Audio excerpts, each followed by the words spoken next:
Our last speaker is Hayley Shanks. She is a master's student from the Schmitz Lab at Western University. She will be presenting on an often overlooked molecular mechanism in Alzheimer's disease, which is lipids.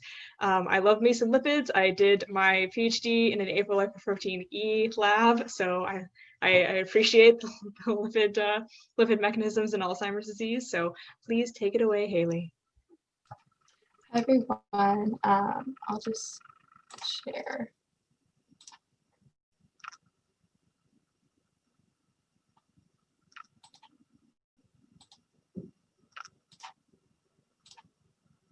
Okay, everyone can see my PowerPoint okay, right? Okay, so hi, I'm Hayley, and I'm going to be talking a little bit about my undergraduate thesis work where we show that plasma lipids predict degeneration of the basal forebrain in Alzheimer's disease. The basal forebrain is a collection of nuclei located near the striatum, and it includes the nucleus basalis of Maynard, the medial septal nuclei, and the diagonal band of Broca. These nuclei provide almost all of the cholinergic innervation to the cortex, which modulates things like attention and memory. For decades now, it's been known that the basal forebrain cholinergic neurons degenerate in Alzheimer's disease, but recent structural MRI studies indicate that this degeneration begins earlier than previously thought. As we can see from this panel, all participants are cognitively normal, but in the case of the preclinical group in pink, they have abnormal ratios of phosphorylated tau and amyloid beta in their cerebrospinal fluid, or CSF, which indicates early Alzheimer's disease pathology. And we see that compared to healthy controls, the preclinical group has greater longitudinal degeneration of the nucleus basalis of Maynard, suggesting that basal forebrain degeneration occurs early in Alzheimer's disease, even before the appearance of cognitive symptoms. Since basal forebrain degeneration may be one of the earlier aspects of Alzheimer's disease, it's important to understand what causes this in order to develop preventative therapies. So what makes basal forebrain cholinergic neurons so vulnerable? As we can see here, basal forebrain cholinergic neurons are very large and extensively branched. This places a high demand on lipid pathways in order to build and maintain the cell membrane. Furthermore, cholinergic neurons are plastic into adulthood. Because of this, they also need more lipid pathways, they also place higher demand on lipid pathways to make new projections. The lipid phosphatidylcholine is a key component that's involved in both building new membranes and maintaining ones that are already present. So based on their size and plasticity alone, cholinergic neurons already have a high demand for phosphatidylcholine. However, cholinergic neurons additionally use phosphatidylcholine to make their neurotransmitter acetylcholine. When levels of free choline are too low to maintain what is needed for acetylcholine synthesis, phosphatidylcholine that's currently in the cell membrane can be removed and shuttled into acetylcholine synthesis. This process has been dubbed autocannibalism and is thought to contribute to the vulnerability of the cholinergic basal forebrain neurons on top of their already high demand for phosphatidylcholine due to their size and plasticity. There is some evidence for this idea. In postmortem brains of Alzheimer's disease patients, we see that phosphatidylcholine levels are decreased in cortical areas and that the catabolites of phosphatidylcholines are increased, which suggests that there is some kind of phosphatidylcholine dysregulation which is occurring in Alzheimer's disease. And this may place a selective pressure on cholinergic basal forebrain neurons. However, most support for this hypothesis comes from postmortem studies such as this one or rodent models. There hasn't been much work investigating whether there's a relationship with phosphatidylcholines and the basal forebrain in people currently living with Alzheimer's disease. That was the goal of our study. We hypothesized that if cholinergic basal forebrain neurons are selectively vulnerable to degeneration because of their high demands for phosphatidylcholines, then phosphatidylcholine levels should predict basal forebrain degeneration. To test this hypothesis, we used data from the Alzheimer's Disease Neuroimaging Initiative, or ADNI. To be included in the study, participants needed to have CSF biomarkers of amyloid and tau.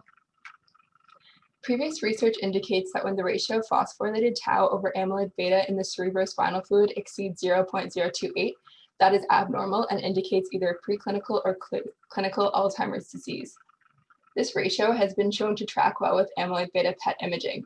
So here we see that people who are above the cut point for the CSF ratio are more likely to display an abnormal amyloid beta PET reading, which is currently the gold standard for Alzheimer's disease diagnosis. This ratio has also been shown to distinguish Alzheimer's from non-Alzheimer's patients with about 90% sensitivity and specificity, which was why we chose to use it in our study. From there, participants also needed to have baseline plasma lipidomics data and longitudinal structural MRI data. To quantify longitudinal degeneration, we performed an annual percent change calculation using the formula shown on screen. We calculated the annual percent change of every voxel in each participant's whole brain gray matter. In ADNI, plasma lipidomics data was only collected at baseline, so that's all tethered to time 1 of structural MRI. From there, we ended up with 223 participants broken into our 2 age-matched groups, the NCSF or normal CSF group and the ACSF or abnormal CSF group. ADNI's plasma lipidomics dataset contains 348 individual lipids, such as phosphatidylcholines, fatty acids, triglycerides, and many others. To improve the interpretability of our results, we clustered these lipids using a method called ChemRich. ChemRich groups compounds based on their chemical similarity, their chemical ontology, and structural similarity. After applying the ChemRich method, we ended up with 23 clusters of chemically similar lipids. Of these 23 clusters, 2 contained phosphatidylcholines. One was a cluster of saturated phosphatidylcholines, and one was a cluster of unsaturated phosphatidylcholines.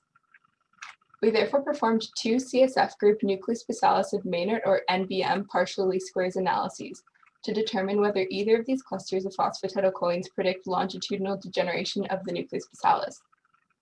We chose the nucleus basalis of Maynard as our basal forebrain region of interest because it's known to contain over 90% large cholinergic neurons, which is a good region to use to test our hypothesis.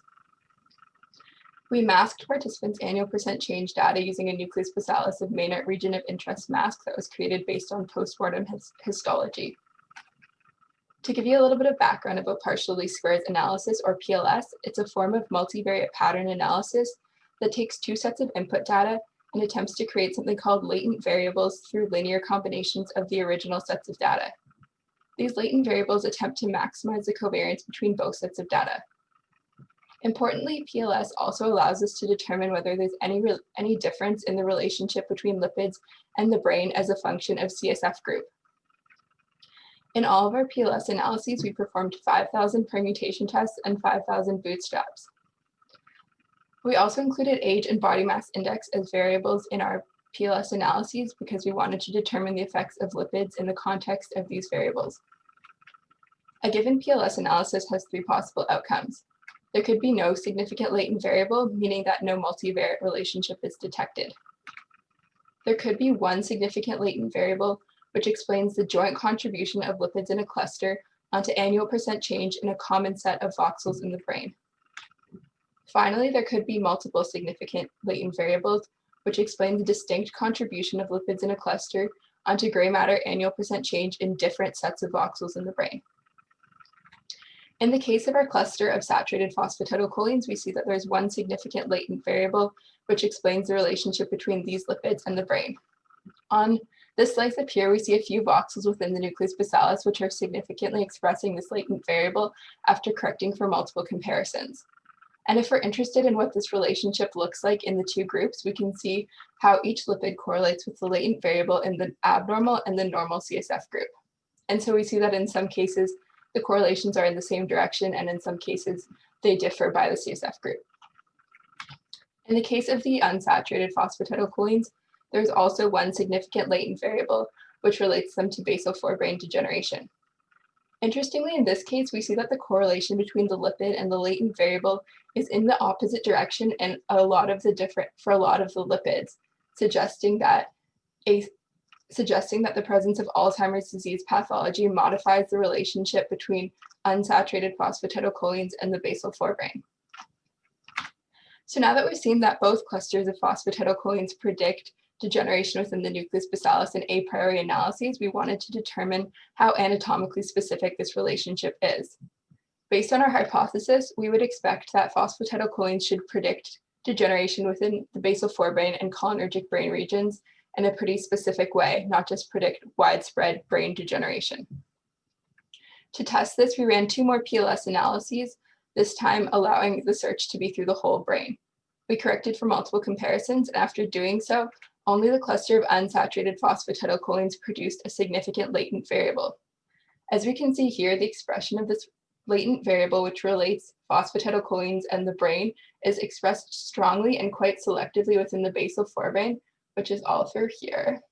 And the striatum as well, which is another cholinergic brain region. So this looks like this lipid predicts degeneration within the brain in a way that's quite anatomically localized to cholinergic areas. Another interesting thing to note about this is that phosphatidylcholines relate to degeneration in different brain areas than the typical pattern of degeneration in Alzheimer's disease, which tends to be widespread frontal and parietal areas.